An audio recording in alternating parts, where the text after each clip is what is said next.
Hey friends, I'm Kirk. And I'm Zach, and this is the Gardener's Companion Podcast. Each week we'll have gardening tips Potential pitfalls to avoid. and a community where we can share, learn, and have fun growing together. And this week we are going to have a deep dive discussion on understanding seed packets. And I feel like there's a lot to discuss here. It may not seem like it, but there's a lot of different things that are descriptors on seed packets. And if you don't know, you don't know. And it's one of those things that I feel like we can talk about for a long time. Yeah, this is a pretty common one at the shop, mostly and it's also something we have to correct a little bit.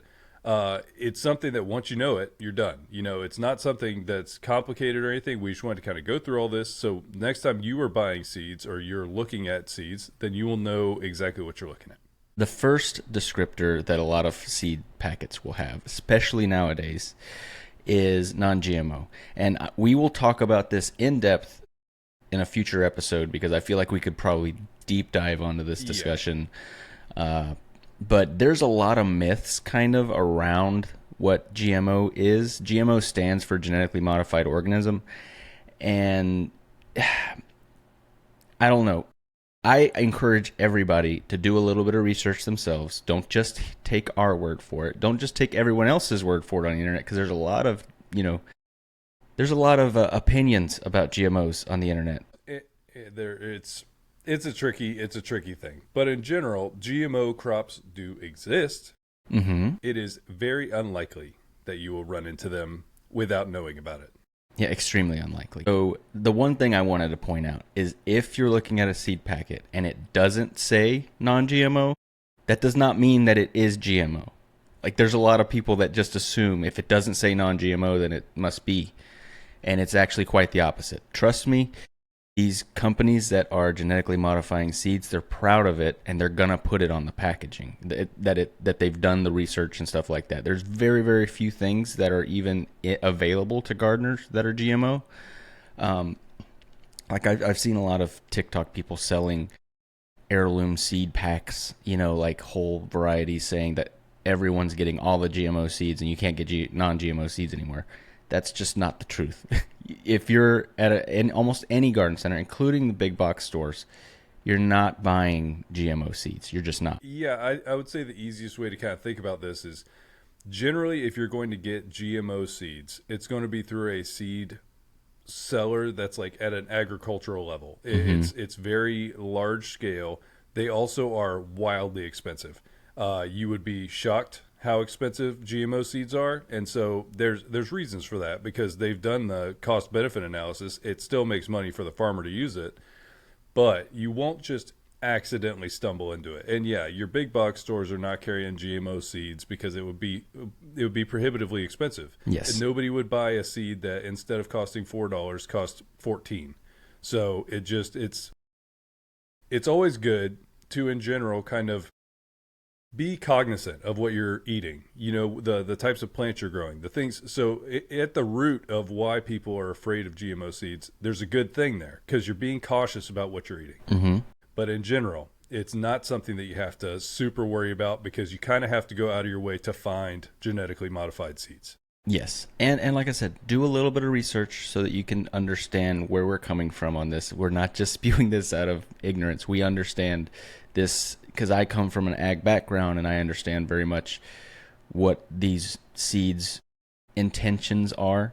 And honestly, like I said, we'll have a much deeper discussion on this along with like a lot of gardening myths and stuff like that. Yeah, there's a lot to talk about there. But yeah, so don't worry about GMO seeds. It's not something that you're going to accidentally buy. Trust me.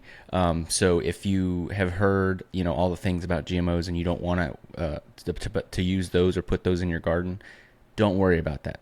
Most of the time when you see non-GMO on there, it is literally just a marketing tactic to help people feel better about their purchase. But like I said, if it doesn't say non-GMO, that does not mean that it is GMO. That was the main thing I wanted to focus on about that descriptor on a seed packet. Yeah, if you want to find them, very likely it will say how they were genetically modified. They do that for essentially the upsell of the seed. So they'll normally tell you if it is. Okay, category number 2 is treated seeds. This is another one that you don't run into a ton at kind of a retail consumer level seed buying thing. But just so you know, if you ever come across them, these seeds have been treated with either a chemical, or there's organic and biological seed Mm-hmm. treatments that you can do as well. But in general, for kind of the large scale agriculture side of things, it's normally chemically treated. They normally do this for disease prevention. Yeah. So there's a lot of plants that are, many plants are very susceptible to root issues very early on. And one of the things that a seed treatment will do is it will kind of clean the seed at some level where essentially you're not going to have random biologicals that you don't want on your seed as it starts to sprout. Normally, you can tell these by they usually are a wild color. I don't Yeah. know if that's intentional. It feels like it though, because No, I I'm think talking it like is. hot pink I or was wondering if the color meant anything in particular. I don't think it does. I think that they just different companies color their seeds differently depending on the company. I don't think it's like pink is fungicide and blue is insecticide. I don't think that's the way it really is. I couldn't find any confirmation about that, but they do usually come in a weird color, either a pink, a blue, or a green. That's what the seeds are usually colored as. and these are not natural looking colors. You will notice if they are treated, because I'm talking like it looks like a box of nerds when you get to the seeds. Another thing, it's very very practical and very helpful for commercial agriculture, because then you can do large scale seeding without having to worry about some variables as far as getting root rot and things like that. This is another one where you're likely not going to run into it, but just if you ever see a seed that is bright pink, that's probably what you're looking at. It's probably been treated, just to try and make it so that your success rate when you plant the seed is even higher. And these usually are not considered organic most of the time. Now, there are some that are treated with beneficial microbes, but they will usually just almost just like we were talking about the GMO seeds, they're going to be putting on there organically treated. So they're going to be like touting that it is organically treated. But most, like Zach said, most people will not have, you're not just going to randomly come across some treated seeds. Usually, if you live in a small town that has a large farming community and they have a seed store, maybe, like I used to buy my garden seeds at an actual ag seed store, and they did sell treated seeds. But not every community has that. If you're going to the big box store, you're not going to get treated seeds 90% of the time. And that brings us to the next category. Again, there's just so many categories, and I thought that it was worth discussing because it's very easy to just have all of these things going around your head, like, okay, what does this mean? The next one is open pollinated. This means that the seed has been produced by natural pollination, whether that be wind, insects, or self-pollination. These are true to seed, so you can save these seeds and grow them from season to season. Yeah, and this both the open pollinated and then kind of the rest of them here are ones that you are likely to run into at a retail garden center level. So yeah, open pollinated is very very common one, and yeah, just like Kirk said, just it's pollinated without any kind of special circumstances around it. So the seeds, if you want to save seeds, you want to look for things that are open pollinated. Then we get to what I think is one of the biggest confusing parts for people at the shop: hybrid seeds. So a lot of times people also confuse hybrid seeds with like genetic modification. Yes. But we have been breeding and hybridizing plants for a very long time. And it's basically everything we eat has been bred to make the traits that we like even more popular and or like even more prevalent. And so if you look at some of the oldest varieties of plants, so I think corn was called teosinte. It basically almost looked like wheat. It did not look like Like corn this on big. the cob like you're normally used to. And that through breeding, and that's just having two parents pollinating them, seeing what the seeds come out like, and then if you find one that you like, then you try and get those seeds to stick and keep that genetics in there.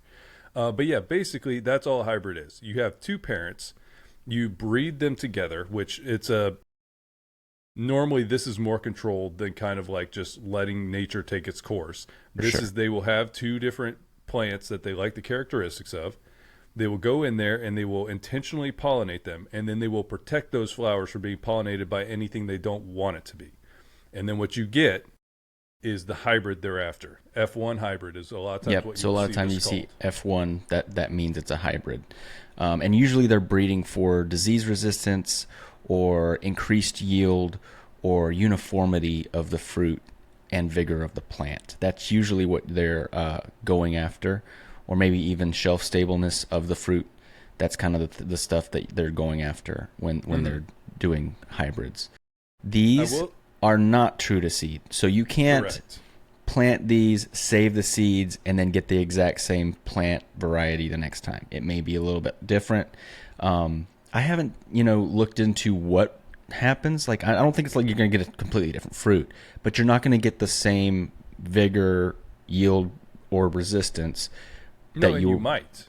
So I think everybody did that genetic chart where it shows you like Yeah, here's two parents, you breed them together, and you get these things. And kind of, and I've seen it done with like gummy bears and stuff too. Maybe I'll see if I can find that picture so it kind of explains it. But basically, you might end up with the exact plant you're looking for, but you might not. A good example, and the one that we run into a lot at the shop, is a specific variety of tomato called a sun gold. And if no one's ever tried this, they are really delicious. They are like golden orange, really dark orange cherry tomatoes. They taste great. Even people that don't like kind of a more acidic tomato really like this one.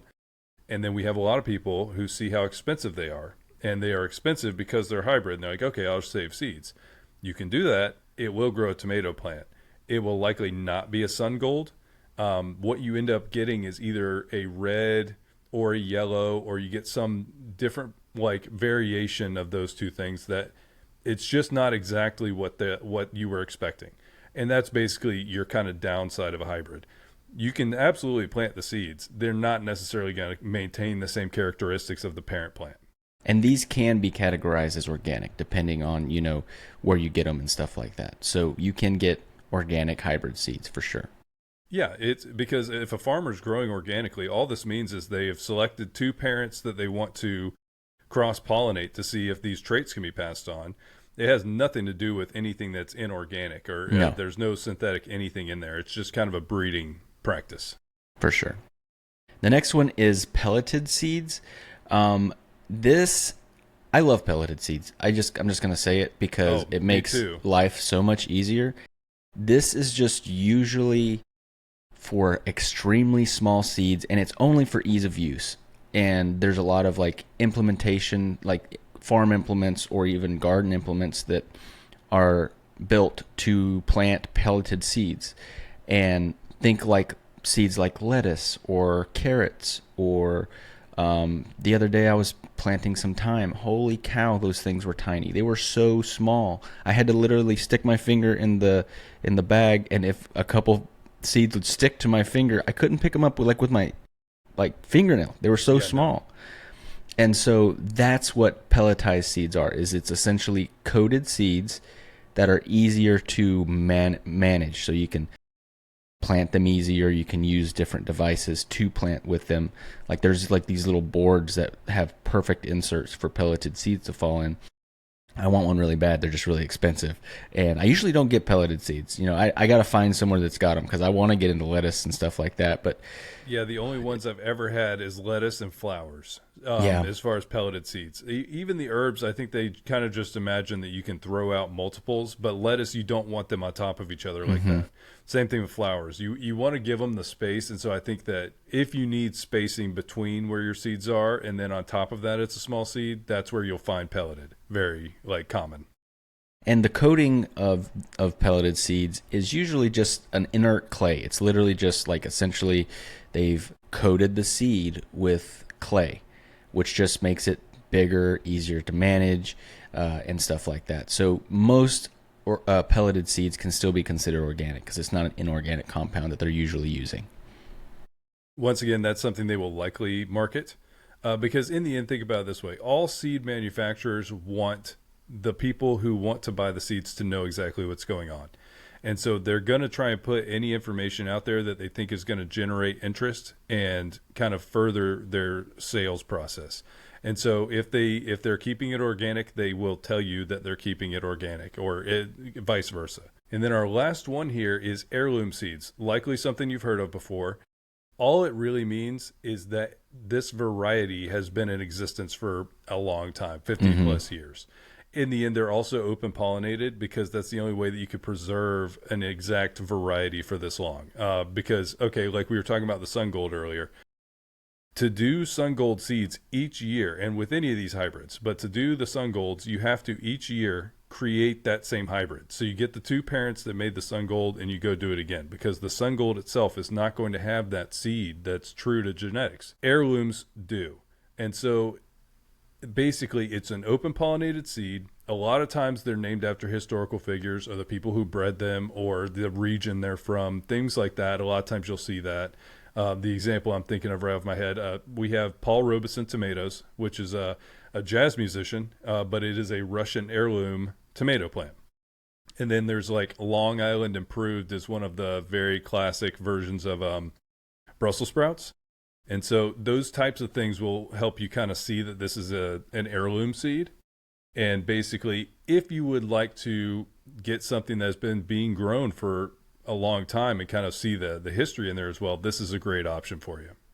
This is probably my favorite, honestly, of varieties of seeds is an heirloom variety because usually there's a lot of genetic diversity. There's usually a really good flavor. That's why it stood the test of time.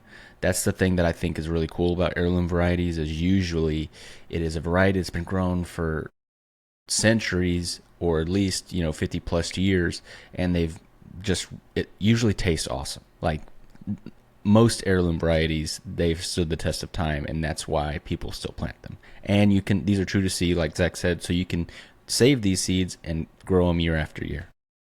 Yeah, and so that's maybe a good way to nutshell this. If you would like to save your seeds, if that's something you're looking for, you want to look for something that is either a hybrid or an heirloom variety of seed. If you don't care about that, then you can kind of skip over, But yeah, so if you want to save them, open pollinated or heirloom. If you don't care, you can get a hybrid because some of those are really good for, like Kirk said, disease resistance. So if you have a specific thing you're trying to watch out for, or you're looking for like a sun gold, I think they mostly bred just for the color. So you get Mm-hmm. into cool colors, but there's nothing wrong with it at all. And we wanted to start another segment where we have tool time. We want to talk about practical tools that you will use in your garden, things that we use in our gardens, and things that we always recommend people using in their gardens. And the first one that we want to highlight sounds really simple. It's a retractable hose reel. We use this, we have one at the shop, and we use it daily, multiple times a day. The beauty of a retractable hose reel, you want to get one that you can reach every part of your garden. That's ideal. So figure out, measure out your garden, 100 feet, 200 feet, 250 feet, figure out how long of a reel you would need. And if you have a hose reel that's retractable, then you don't have tripping hazards everywhere when you're done. You just roll it back up and it's good to go. Honestly, maybe it's too revealing about myself, but it also would save me a lot of stress if I had one. Because I don't know about you, but once my hose has been sitting out in the yard and has become soft enough to the point where it constantly kinks no matter how you try and move it or roll it up, you start just yelling in the lawn, and nobody wants that. No, you want to avoid that if possible. But yeah, they are really great. And yeah, they have some pretty reasonable ones. I think the one we got at the shop was from like Costco, so you can find some deals on some of these. And just kind of keep an eye out, especially around like we're approaching Black Friday right now. So I bet there's going to be some of these on sale for this. So if you keep an eye out, you can probably find some deals on them as well. A lot of times we refer to the shop or customers and things like that. And when we're talking about the shop, we're talking about Grace's Garden Center, which is where me and Zach both work and do a lot of our consulting work as well. We've met a lot of people by just helping them there at the shop or going to their gardens and doing some builds and stuff like that. Yeah, we have a great selection of different seeds, most of which are either heirloom or non-GMO or organic. We have all kinds of varieties there. The heirloom varieties are where I feel like it's really awesome because you can get really cool varieties of plants that you've probably never had before. On top of that, a lot of those plants in store are grown by either Kirk and I or by the group of us up there at Grace's because we all like that. And so I guarantee if you walk in there, you will find some varieties of plants that you've never seen before. So yeah, if you live in the Central Florida, kind of Tampa Bay general area, swing by. We'd love to see you. Yep, we'd love to see you and say hi. All right, so we wanted to also implement another segment every week, which is a plant of the week. And the one that we're going to talk about this week is one that I just learned about like a year and a half ago, and it's really, really cool. It's called Nasturtium. Yeah, if you've never heard of this, this is I would call it sort of vining, maybe trailing is a better name for it. So it's like this long cascading looking plant. And the reason people grow it is because basically the whole plant is edible. Your leaves are edible, but then the most amazing part is you have beautiful edible flowers on there. Yeah, and the flavor profile on those things are wild. I did not expect when I first saw them, and they're like, "Hey, this is an edible flower." I'm like, "Okay, it's gonna taste like nothing, like most edible flowers." Yeah. But no, this thing has like a peppery, strong. It's just I don't know, a very unique flavor. It's very good, very good. Yeah, It I has like like a to sweetness and a pepperiness at the same time somehow. Yeah, if anybody is like Kirk and I, and when you were a kid, you like would eat honeysuckles or like get the nectar off of it, you get that flavor up front, but then it kind of shifts to like a peppery flavor at the end. But they're also beautiful, and they produce a ton of flowers. Yep. One of the cool things that I read while doing some research about this plant is they're a great trap plant, specifically for aphids. So we'll talk a lot more in depth, maybe on even the next episode, about trap plants and companion planting. But this is a great companion plant for most of your gardens because aphids will usually wreck a lot of the things that we like to grow in our gardens. And this is a great plant that can keep the aphids off of your actual garden plants. So I would also say that in general, in Florida, this is a cool season flower, which is always fun. On top of that, it grows really, really large. So it doesn't get like tall necessarily. It kind of just will trail out. A lot of times I will put it at the end of a garden bed so that it can kind of go over the side and then it can crawl around on the ground. You can try and train it back up something. It'll take that just fine too. But you can kind of make it fit what works for you, which is also really nice. And it's also a great beginner flower because it's not difficult. It grows quickly. It's very vigorous. It's pretty forgiving. It's not a super, super heavy eater. And like Zach said, the whole plant's edible. So it's like a win-win-win. You know, you're learning how to grow something new, especially if you're a beginner. You've got pretty flowers. Everything's edible. It's just a really cool plant, honestly. Yeah, I don't know how to describe the foliage on it. It's got that peppery flavor. It doesn't really have the sweetness, and it kind of has like the texture of like a spinach almost. So yeah, honestly, it is a really fun one to try out. It's a really fun one to do with your family. They're pretty easy to do from seeds as well. You know, we have them at Grace's right now, but that's just because Kirk and I like nasturtiums and we started some. But in general, if you can't find a plant start itself, don't worry about it. They germinate pretty easily. Yeah. So yeah, that was the plant of the week, nasturtiums. And now to the question of the week. And this is one that we get a lot, whether that be in a video we're producing or in the shop or things like that. Now, first of all, I do want to mention you can find this information on your seed packets most of the time. And that question is, how deep should I plant my seeds?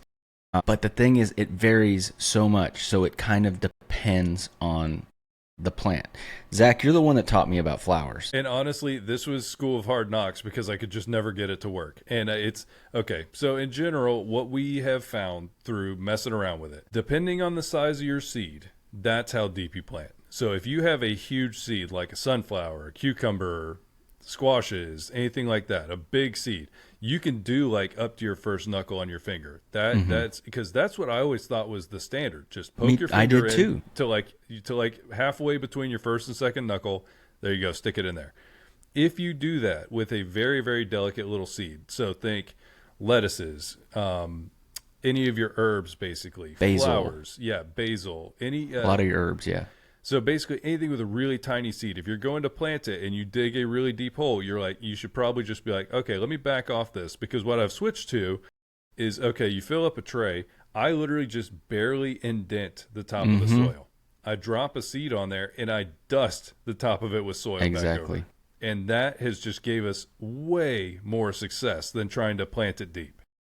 Yeah, but I did see, online, and I remember somebody sharing this, and I think it was a great rule of thumb, which is what Zach said, which is the size of your seed is the depth you should plant it. So if the smaller the seed, the more shallow you should plant them. Um, so like carrots, radish, things like that that have tiny, tiny, tiny seeds. I mean, the carrots, I've been recommending people literally put them on top of the ground and put a board or something on top of it. Don't even bury it at all because it will bury itself if you put a board or something to mimic the soil on top of it. Or think about like when we do our microgreens, Zach, we don't put soil on top of it 90% of the time, depending on the seed. It seems like the smaller the seed we do in microgreens, the less probability that we will have to put any soil on it. The only one we put soil on is sunflower, and that's essentially because it's the biggest seed that we do. Yeah. No, and I mean, I would say that it kind of makes sense. Like, even the microgreen stuff has helped us a lot with germinating seeds, because that's all you're doing, really. You're just germinating seeds at a bulk level.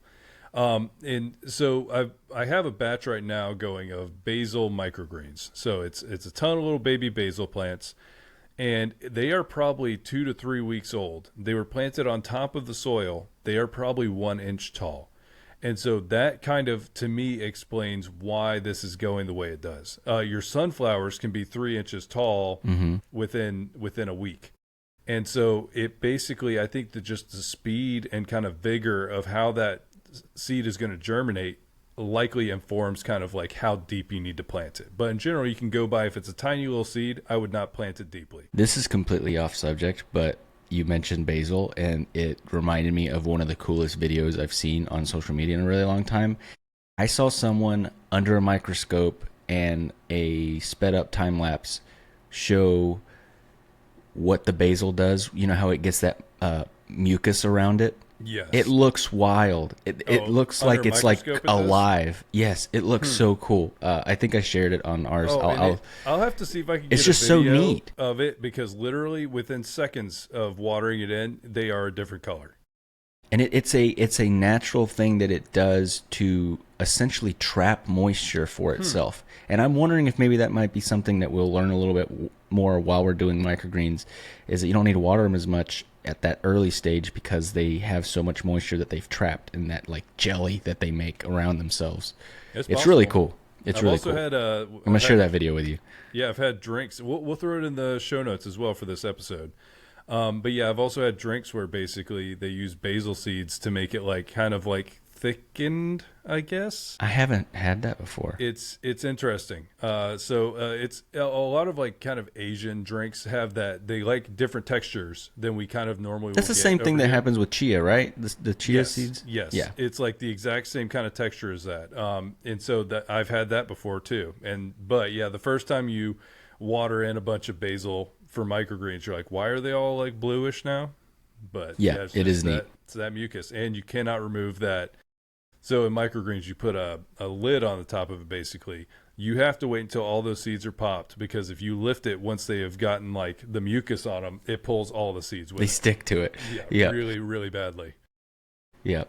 All right. So, guys, thank you so much for listening. If you have a question that you would like answered on the show, reach out through Google. We have a Google Voice phone number that will be in the show notes. Comment on an episode through Spotify or on YouTube. We read all the comments. Or email us at kizaproduce@gmail.com, and we will make sure to answer your question here on the show. Again, thank you guys so much for listening. We really appreciate you. And remember, y'all be kind to one another. And there is no such thing as a black thumb.